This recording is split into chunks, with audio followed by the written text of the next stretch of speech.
18h53, donnez-nous envie de voir Délit d'innocence. C'est un court-métrage signé Michael Gauthier, malgré la crise de la Covid, vous le savez. Et en attendant la réouverture des salles de cinéma et le retour du public, eh bien, les artistes travaillent. Ils ne restent pas les bras ballants, ils écrivent, ils réalisent, ils sont impatients ensuite de montrer le résultat de leur travail. Michael Gauthier, évidemment, en fait partie. Il a créé le Festival du cinéma du Croisic en Loire-Atlantique. Et il vient de commettre donc un premier court-métrage avec, excusez du peu, Antoine Duléry. On va en parler avec lui dans un instant, mais d'abord, un extrait.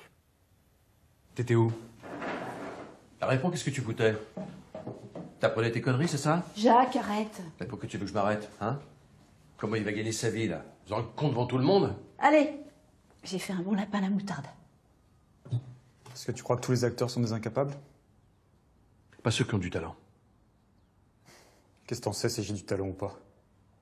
T'es jamais venu me voir jouer?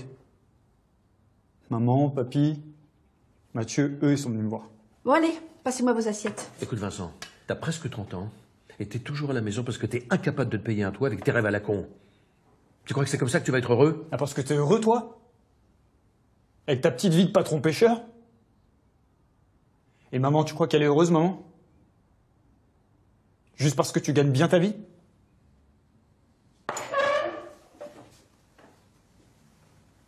Tu t'es jamais demandé pourquoi j'allais jamais sur ton bateau? Oh, je suis ton père, alors tu me parles autrement, d'accord? Et moi, je suis ton fils?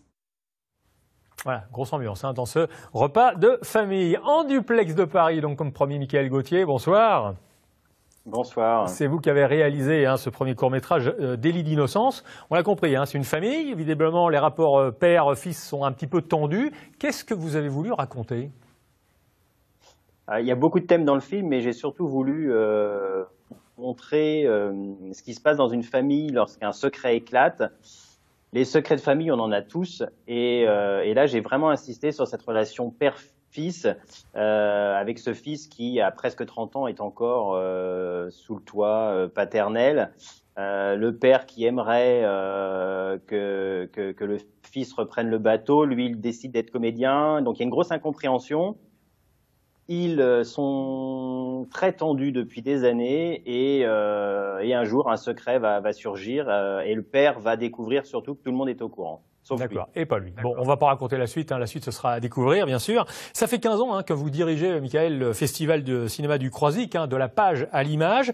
Il fallait donc, on l'a pas forcément vu dans l'extrait qu'on vient de regarder, mais il fallait donc forcément pour vous tourner ce film au Croisic, sur la Côte Sauvage? Oui, pour une raison déjà très très bête, c'est qu'il y a 5 personnages dans le film et le 6e, c'est le Croisic. Le film a vraiment été écrit et pensé pour qu'il se passe au Croisic. C'est ma ville, c'est la ville où j'ai grandi et je pouvais pas l'imaginer autrement. Et pendant que vous parlez, on voit les images du Croisic au soleil, c'est vrai que ça fait toujours envie. Oui, et puis pour moi c'était important de mettre en avant cette ville que je trouve très cinématographique et où je regrette qu'il n'y ait pas plus de tournage. Ouais. Votre histoire avec le cinéma, c'est un petit peu, pour faire référence à un film Cinéma Paradisio, sorti à la fin des années 80. Pourquoi être passé en fait du statut d'exploitant de salle, le hublot en l'occurrence au Croisic, à ce statut de cinéaste? Je pense que c'est parce que j'ai toujours voulu faire ça. Dès l'âge de 15 ans, je suis rentré bénévole au cinéma du Croisic.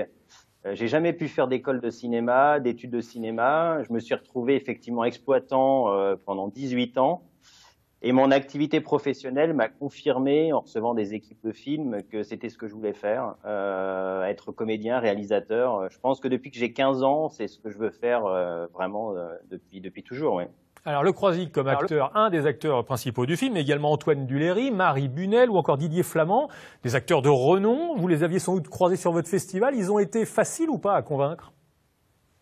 Alors, Didier et Antoine, oui, je les ai croisés sur le festival puisqu'ils ont tous les deux été présidents du jury. Ils m'ont tout de suite dit oui, tous les deux, très rapidement. Antoine Duléry, en 48 heures, a lu le scénario alors qu'il était président du jury et a souhaité vraiment faire partie de l'aventure. Didier Flamand, pareil.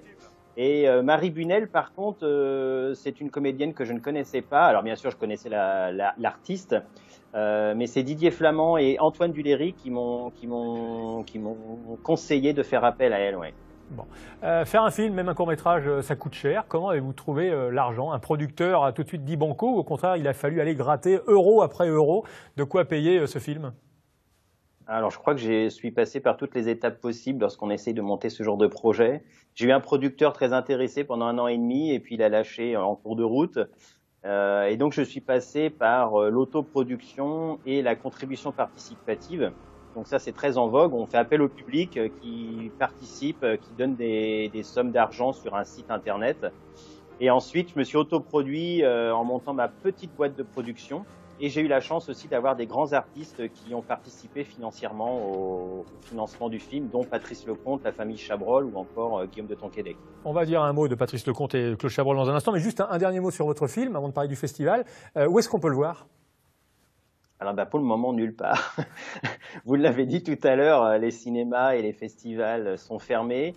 J'espère pouvoir le montrer très prochainement dans des cinémas puisque j'ai envie d'accompagner mon film dans les salles et dans les festivals, être sélectionné. Mais pour le moment, voilà, tout est fermé et c'est très très très embêtant pour les films et tous les réalisateurs qui n'ont qu'une envie, aller à la rencontre du public. Bien évidemment. Et j'espère très très bientôt. Ouais. Alors Claude Chabrol, avant évidemment son décès, habitait au Croisic. Il était le parrain de votre festival de la page à l'image. Aujourd'hui, c'est Patrice Lecomte, le parrain de ce festival. Il n'y a pas eu d'édition du festival en 2020. Qu'en sera-t-il à l'automne prochain ? Alors, on espère être là, vraiment. On fait tout, en tout cas, pour que le festival ait lieu. Ça a été un gros manque en 2020 pour le public, pour les partenaires, pour le Croisic, mais aussi pour les artistes. En plus, c'est une année anniversaire. On fête les 15 ans. On fêtait le 10e anniversaire de la disparition de Claude Chabrol. Ouais. Et donc, on en saura plus bientôt, alors. Oui, c'est vraiment prévu là dans les prochaines semaines. On croise les doigts pour que la crise... on croise les doigts pour vous. Merci beaucoup, Mickaël Gauthier. Je rappelle Délit d'innocence, votre premier court-métrage avec Antoine Duléry. On se retrouve demain parce que vous faites l'info, le journal à présent.